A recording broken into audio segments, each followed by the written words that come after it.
but everything will work itself out. Y'all keep hitting that like button, share, tell a friend that the Hip Hop Uncensored podcast is live in the building. All right, I think we good now. We good. I thought they cut me off for cursing. I was cursing a little bit. Nah, do your thing, man. We good on here. Yeah, you straight.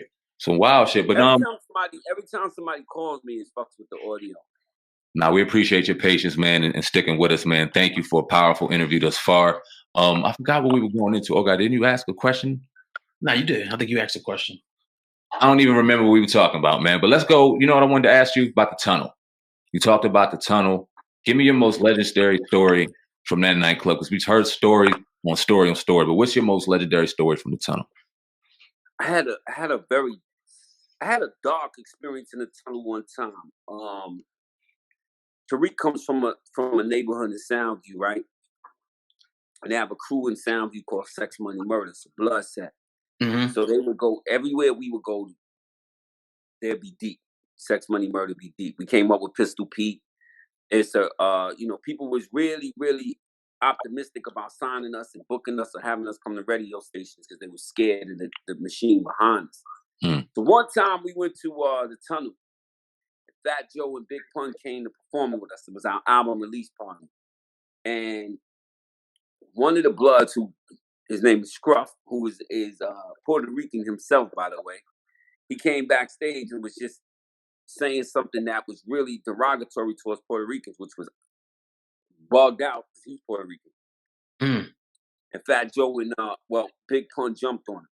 So it was really hectic. They jumped up on him. It was really hectic. So now you got the Bloods outside, and then you got Joe with 100 dudes outside, plus his entourage and trucks. Then you got the Bloods out on inside the tunnel from Soundview, ready to just collide. Dead in the middle of us performing for our album release party. It was the craziest tunnel experience I ever felt. Because, at the end of the day, Pun and Joe was like, they family. And then Tariq came up with the dudes on this side. So it was a dark, dark time. So my memories of the tunnel was always dark shit. Like, even if we went just to hang out, somebody got cut, got jumped. But being from the Bronx, I was always proud because we were the minorities inside the tunnel. So it would always be heavy Brooklyn, Queens, mostly heavy Brooklyn, Queens. So when they say it's the Bronx in the house, it'd only be about 30, 20 of us, but we would proudly, we here. And to me, I was always proud of that, because that's the time to tuck your tail in and be like, yeah, I'm from Brooklyn. You know what I mean? Nobody ever did that. Not in my squad. Well, Tunnel was instrumental in grimy shit, and it just reeked of it's something that you'll never be able to recreate. Certain things you'll never be able to recreate, and the Tunnel was one of those. Because Tunnel inspired you to go home and write some shit. That's what people leave out. It inspired. When I left the Tunnel, I was like, I wanted to hear my joint ring off in the Tunnel. And Deja Vu wasn't it. I was like, that ain't a Tunnel record. What's a Tunnel record? Flex didn't like Deja Vu. He grew to like it. Big Cap, shout out to Big Cap. Big Cap was like, yo, you losing your mind. Big Cap said, watch what happened when I drop these horns. And he put the horns on and the crowd went crazy. And then Flex understood. But Flex didn't like the record at first. Is there any truth that Diddy or Puffy back then tried to stop that? Excuse me, that was my fault. Well, the Locks. Shout out to the Locks, my brothers, man. The Locks had a joint to Deja Vu. Right. If you want it, you can get it. Which Puff was like, wait, we got a record to that. We clearing it. We already talked this. Steely Dan was already clearing that record for Puff. Is why they stuck us up. So, so Puff had the power to go. People underestimate the power. I'm saying he still got power, but at that time, he had the power to go, yo, don't play that shit. Don't play that. But he didn't. He still invited us to perform. At first, to me, he was a little like, oh, these niggas took my shit. You know what I mean? But then he got with the program, and it was just inviting. I saw Puff recently, man. He showed me so much love. So shout out to Diddy. That's what's up. I think this is your manager. Kenny's in the building as well. I just added him on the stream. What up, man? Ken is on board. Ken is making a lot of things happen. Salute to you, brother. Debate Mac. We move it. We move it. Ken was the one that made a lot of phone calls that's changing the demographic of my bank account right now. Hey, man, can't be mad at that. I know before we got cut off, we were talking about ghostwriting, and you were giving us an example. I don't know if you remember that example that you were about to throw us, but that would be dope. I think you got cut off again. Somebody don't want us to hear that story about the ghostwriting. They back. Somebody just called me. Every time I hear that ghostwriting, if y'all can hear me, put a thumbs up. Can y'all hear me? Yes, sir. All right, so I'll tell the story, then I'll come back on so I can hear y'all. I think that if you're in the studio and y'all all coming up with something, right? You coming up with something with somebody, and even if it's a few lines, y'all feed each other. I think it's terrible that you get an asterisk next to your name for somebody. So an artist I'm writing with gets mad at me and says, "Yo, you know the line where Peter said this and that? I wrote that." So now I go down as somebody's writing for me. I think that's terrible. Because if you look at it, some of the biggest hit records out of some of the R&B and different artists that we love are written by different people. Without other people writing, Gamble and Huff and Babyface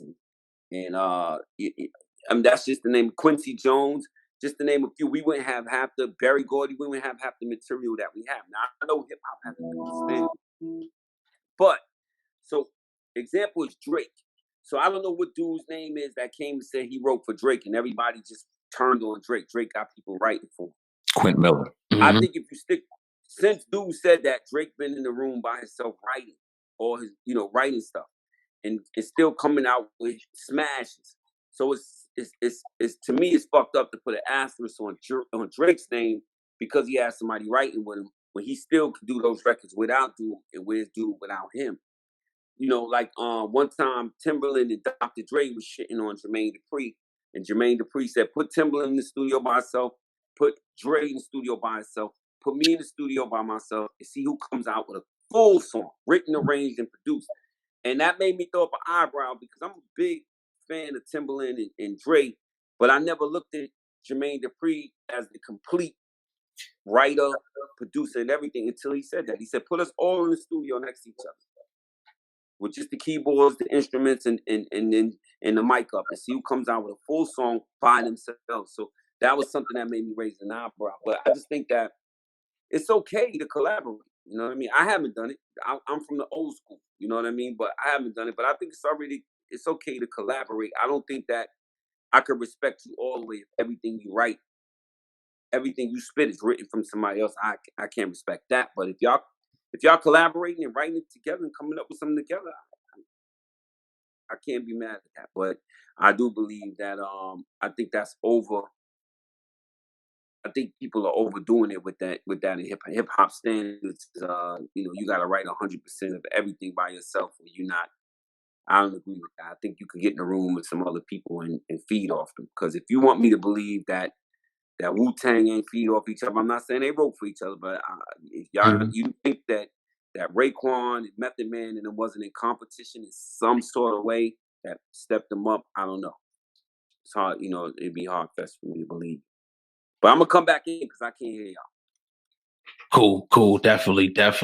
But again, powerful interview thus far, man. About 30 minutes in today. If you're listening to the podcast, on YouTube, smash the like button and make sure you share this. If you're listening on the podcast, hit that 5-star rating right now, man. This is a powerful interview. Yeah, man. We've been having them all week. Shout out to our publicist, Vic, the publicist. We have Peter Gunz, publicist, in the building right now. Hey, man, the brother that hit you up was 21 years old. We just got him in the college. Salute to you.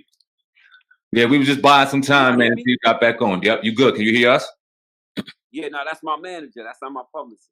Oh, okay. Sorry. Well, we got the publicist in there doing work for us, man. But okay. Yeah. So I wanted to ask you, kind of getting out of rap for a second. I want to say over a year ago, situation where I forgot his name, YBN Almighty. Yeah. Got his chain snatched.